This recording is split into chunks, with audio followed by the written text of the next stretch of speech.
வணக்கம். புலம்பெயர் மக்களிடம் பாராளுமன்ற உறுப்பினர் கோரிக்கை. இனி விரிவான செய்தி.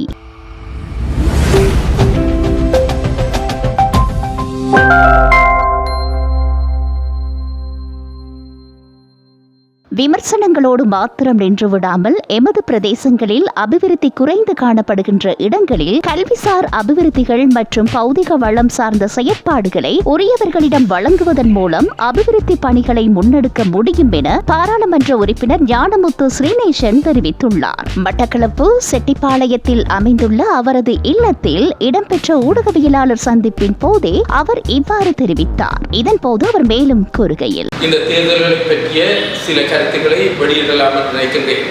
அந்த வகையில் மட்டக்களப்பு மாவட்டத்தில் 12 உள்ளூராட்சி சபைகள் காணப்பட்டன. இந்த 12 உள்ளூராட்சி சபைகளில் 9 உள்ளூராட்சி சபைகள் தமிழ் மக்கள் செறிவாக வாழுகின்ற பிரதேசங்களில் அமைந்துள்ளன. 3 உள்ளூராட்சி சபைகள் எங்களுடைய சகோதர முஸ்லிம்கள் வாழுகின்ற இடங்களில் அமைந்துள்ளன. அந்த வகையில் தமிழ் மக்கள் செறிவாக வாழுகின்ற உள்ளூராட்சி சபைகள் அனைத்திலும் தமிழரசு கட்சி ஆட்சி அமைக்கக்கூடிய ஒரு நிலைமை ஏற்பட்டிருக்கின்றது. அதிலும் சர்ச்சைக்குரிய இந்த பிரதித்துவ முறையானது வட்டார முறை தேர்வு, விகிதாசார முறை தேர்வு, அதையும் விட தொங்கு நிலை ஆசனம் என்ற 3 வகையான ஆசனங்களை கொண்டிருக்கின்றன. அந்த அடிப்படையில் நாங்கள் நோக்குகின்ற போது விலாவாரியாக சொல்வதாக இருந்தால் பவனதீவு பிரதேச சபையை எடுத்துக்கொண்டால் அங்கு 10 வட்டாரங்கள் காணப்படுகின்றன. 10 வட்டாரங்களில் களமிறங்கிய எமது தமிழரசு கட்சி வேட்பாளர்கள் 10ஐயும் மொத்தமாக கைப்பற்றி தந்திருக்கின்றார்கள். அது ஒரு வெற்றிகரமான ஒரு அமோகமான வெற்றி என்று நான் குறிப்பிட முடியும். அதே போன்றுதான் வாழைச்சேனியை எடுத்துக்கொண்டால் வாழைச்சேனியில் 10 தமிழ் வட்டாரங்களையும் எமது தமிழரசு கட்சி வெற்றி பெற்று தந்திருக்கின்றது. அதே போன்று அடுத்ததாக செங்கலடியில் காணப்படுகின்ற ஏறாவூர்பட்டு பிரதேச சபையை எடுத்துக்கொண்டு பார்த்தால் அதில் 14 வட்டாரங்களில் 13 வட்டாரங்கள் தமிழரசு கட்சியினால் வெற்றி கொள்ளப்பட்டிருக்கின்றது.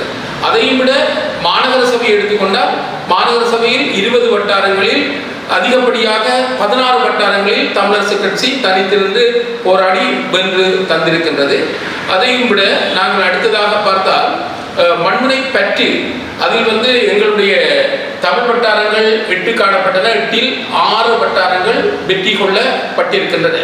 இதையும் விட நாங்கள் அடுத்த கட்டமாக பார்க்கின்ற போது மற்ற பிரதேச சபைகளை எடுத்து பார்த்தால் 10க்கு 7, 10க்கு 8, அடுத்ததாக 10க்கு 6, 10க்கு 5 என்ற அடிப்படையில் மற்ற பிரதேச சபைகளும் வெற்றி பெற்றிருக்கின்றன. ஒட்டுமொத்தமாக பார்க்கின்ற போது மட்டக்களப்பு பிரதேச சபைகளின் வாக்குகள் தமிழரசு கட்சி தான் அதிகமான வாக்குகளை பெற்று முன்னிலையில் காணப்படுகின்றன.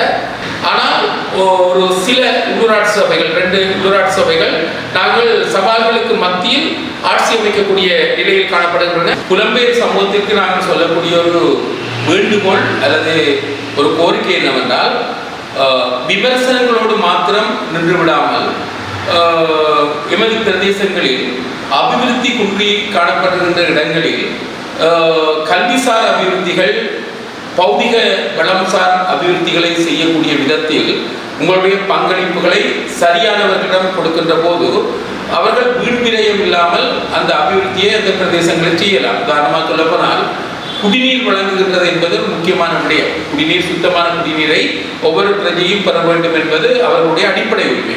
அப்போ குடிநீர் வழங்குகின்ற விடயத்தில் கிணறுகளை அமைத்தல், குழாய் நீரின் மூலமாக நீரை வழங்குதல், அதையும் விட சொல்லப்போனால் கற்று முன்னேறக்கூடிய மாணவர்கள் மத்தியில் படிப்பகங்களை நிறுவுதல், இதையும் விட வடிகால் அமைத்தல், பாடசாலைகளுக்கு உதவி செய்தல், சுகாதாரம் சம்பந்தமான சில பின்தங்கிய நிலையில் காணப்படுகின்ற வைத்தியசாலைகளுக்கு உதவி செய்தல் போன்ற இப்படியான உதவிகளை செய்வதன் மூலமும் இப்படியான மாணவர்களுக்கும் புலம்பெயர்ந்த தேசத்தில் இருக்கின்ற உறவுகள் அவருடைய கல்வியை முடிப்பதற்கு உரிய விதத்தில் அவர்களுக்கு உரிய உதவியை செய்தால் கல்வி அபிவிருத்தி என்பது சமூகத்தை மிகவும் துரிதமாக வளர்த்து கொண்டு செல்வதற்கு உரிய பங்களிப்பாக இருக்கும். எனவே இப்படியான கல்வி, சுகாதாரம் சார்ந்த அபிவிருத்திகள் மற்றும் பௌதிக ரீதியான அபிவிருத்திகளை செய்வதில் புலம்பெயர்ந்த சமூகம் நம்பிக்கையானவர்களூடாக உதவி செய்ய வேண்டும் என்பது என்னுடைய